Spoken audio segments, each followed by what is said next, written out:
Hai teman-teman semuanya.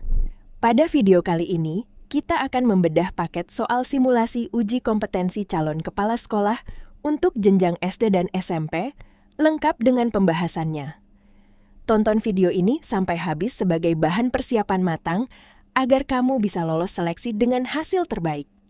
Selamat belajar dan semoga sukses meraih posisi impian. Soal 1. Peraturan Menteri Pendidikan, Kebudayaan, Riset, dan Teknologi mengenai petunjuk teknis pengelolaan dana, bantuan operasional satuan pendidikan, mengatur secara ketat asas legalitas pengelolaan keuangan. Di sebuah SMP negeri, dalam penyusunan rencana kegiatan dan anggaran sekolah, terjadi perdebatan mengenai legalitas pembayaran honor untuk tenaga administrasi dan guru yang baru direkrut secara internal untuk mengisi kekosongan formasi. Ditinjau dari regulasi tata kelola keuangan negara, manakah pengalokasian dana BOS reguler untuk pembayaran honorarium yang secara mutlak dikategorikan sebagai pelanggaran hukum administrasi?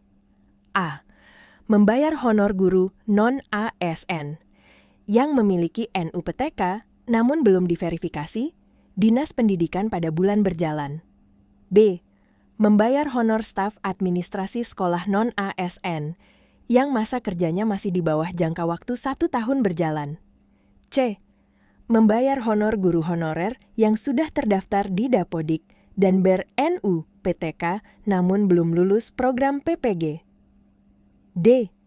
Membayar honor guru honorer baru yang direkrut secara mendesak namun data individunya belum terdaftar di Dapodik. E. Membayar honor staf kebersihan sekolah yang status kepegawaiannya diatur melalui ikatan kontrak kerja komite sekolah. Jawaban D. Pembahasan. Berdasarkan Juknis Pengelolaan Dana BOSPE, dalam kompetensi manajerial, Kementerian menetapkan syarat mutlak pembayaran honor guru non-ASN menggunakan dana BOS reguler, yaitu guru tersebut harus berstatus bukan ASN, memiliki NUPTK, dan wajib terdaftar secara resmi di dalam database Dapodik. Meskipun kondisinya mendesak, seperti menggantikan guru pensiun, membayar guru yang belum masuk Dapodik secara hukum administrasi tetap dilarang keras. Transaksi tersebut tidak akan diakui dalam surat pertanggungjawaban atau SPJ dan otomatis menjadi temuan kerugian negara yang wajib disetorkan kembali. Soal 2. Dalam menyusun dokumen perencanaan sekolah berbasis data, seorang kepala sekolah wajib menguasai penalaran hubungan kausalitas, sebab akibat, antar dimensi dalam rapor pendidikan. Pada saat melakukan refleksi tahunan, ditemukan data empiris bahwa dimensi A, mutu hasil belajar peserta didik, pada poin kompetensi numerasi berada di kategori rendah atau zona merah. Berdasarkan prinsip manajemen sekolah yang akurat, manakah analisis akar masalah pada dimensi D, mutu dan relevansi pembelajaran, yang paling tepat untuk dijadikan pijakan dalam menyusun program benahi di rencana kegiatan dan anggaran sekolah? A.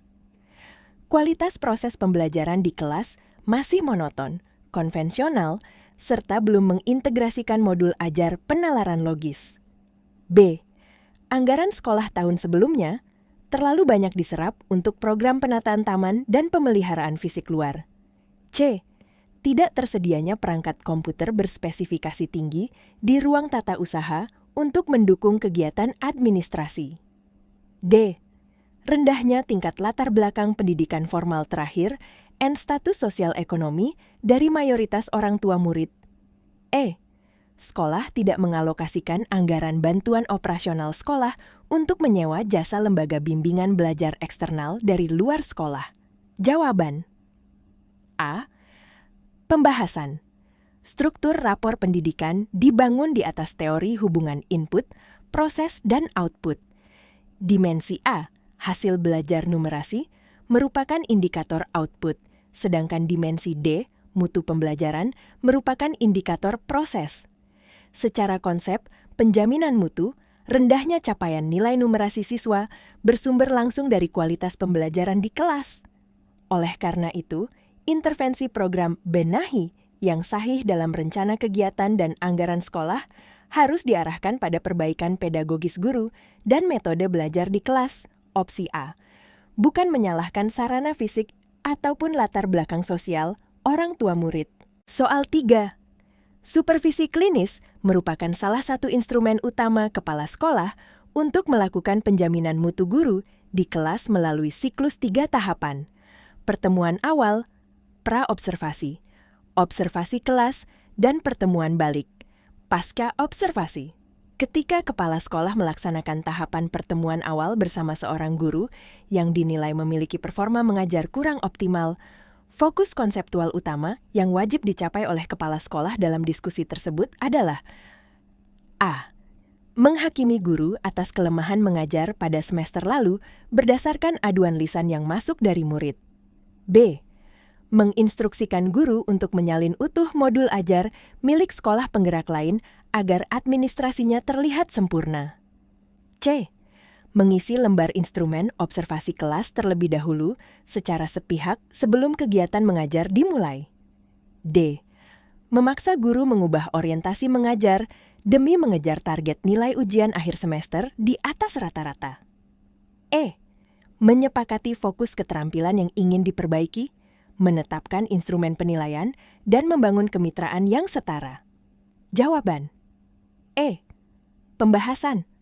Secara teoritis, supervisi klinis menuntut prinsip kemitraan yang demokratis, profesional, dan bersifat membantu, suportif, bukan mengadili, punitif. Tahapan pra-observasi, pertemuan awal, berfungsi krusial untuk mencairkan ketegangan, membangun rasa saling percaya, serta menyepakati fokus keterampilan mengajar yang ingin ditingkatkan beserta instrumen penilaiannya.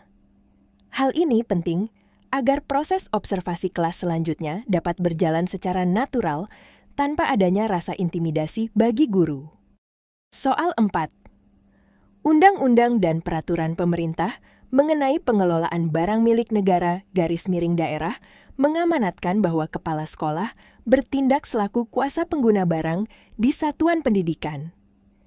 Jika di sekolah dasar atau sekolah menengah pertama negeri terjadi kerusakan total pada bangunan ruang laboratorium komputer akibat bencana alam terorisme atau kebakaran hebat, langkah prosedural formal dari segi hukum administrasi aset yang wajib ditempuh oleh kepala sekolah adalah A. Menjual material sisa reruntuhan bangunan secara tunai untuk mendapatkan dana darurat pembangunan kembali. B. Membuat berita acara pemeriksaan barang rusak berat dan mengajukan surat usulan penghapusan aset kepada pengelola barang daerah. C. Mengalihkan fungsi lahan laboratorium menjadi area parkir berbayar guna, meningkatkan pendapatan mandiri sekolah. D. Membebankan biaya renovasi total bangunan secara merata kepada seluruh orang tua siswa melalui iuran wajib komite. E. Mendiamkan aset rusak tersebut tetap tercatat di buku inventaris ruangan hingga masa jabatan berakhir. Jawaban. B. Pembahasan.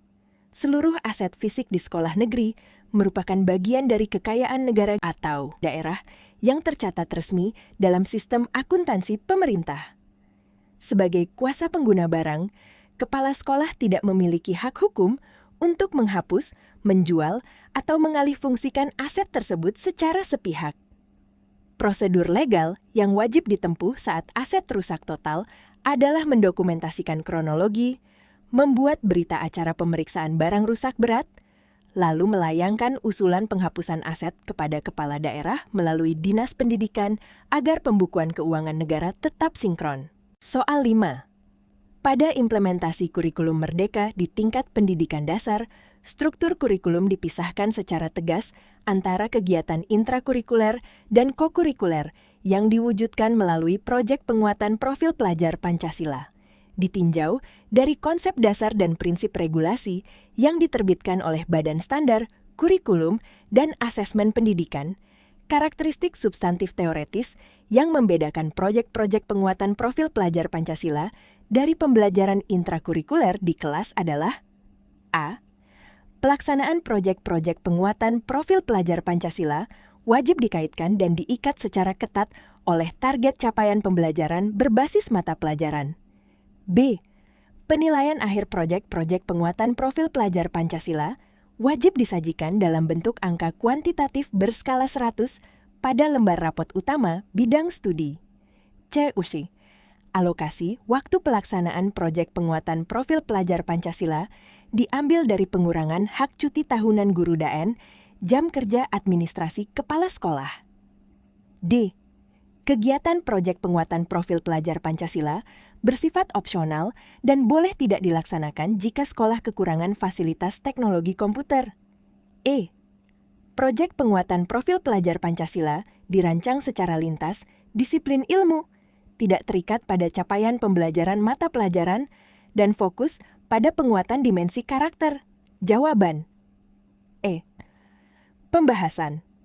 Pengembangan kurikulum dalam kompetensi kepemimpinan pembelajaran menetapkan bahwa proyek penguatan profil pelajar Pancasila dijalankan sebagai kegiatan kokurikuler lintas disiplin ilmu yang tidak terikat pada capaian pembelajaran mata pelajaran apapun. Sasarannya secara teoretis berfokus langsung pada penanaman karakter dimensi profil pelajar Pancasila dengan sistem pelaporan rapor kualitatif yang terpisah dari nilai akademik intrakurikuler. Itulah pembahasan soal seleksi calon kepala sekolah SD dan SMP. Jika ingin mempelajari latihan soal kompetensi kepemimpinan dan manajerial yang lebih mendalam, segera klik dan kunjungi fungsional.id. Pastikan juga kamu sudah klik tombol subscribe channel Fungsional Indonesia supaya selalu update dengan video latihan soal terbaru dari kami.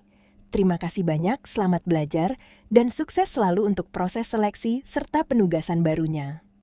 Kalau Anda mau latihan soal yang jauh lebih lengkap, langsung aja masuk ke Sistem Tes CBT Fungsional Indonesia. Di sana ada lebih dari 100 soal, pembahasan otomatis, penilaian real time, dan simulasi yang benar-benar mirip uji kompetensi asli, bukan bocoran, tapi latihan serius untuk Anda yang ingin lolos asesmen eselon 3. Buruan buka www.fungsional.id, klik masuk sistem CBT, dan mulai uji kemampuanmu sekarang juga. Ayo, tingkatkan kompetensi ASN Indonesia mulai dari Anda. Buruan buka www.fungsional.id, klik masuk sistem CBT, dan mulai uji kemampuanmu sekarang juga. Ayo, tingkatkan kompetensi ASN Indonesia mulai dari Anda.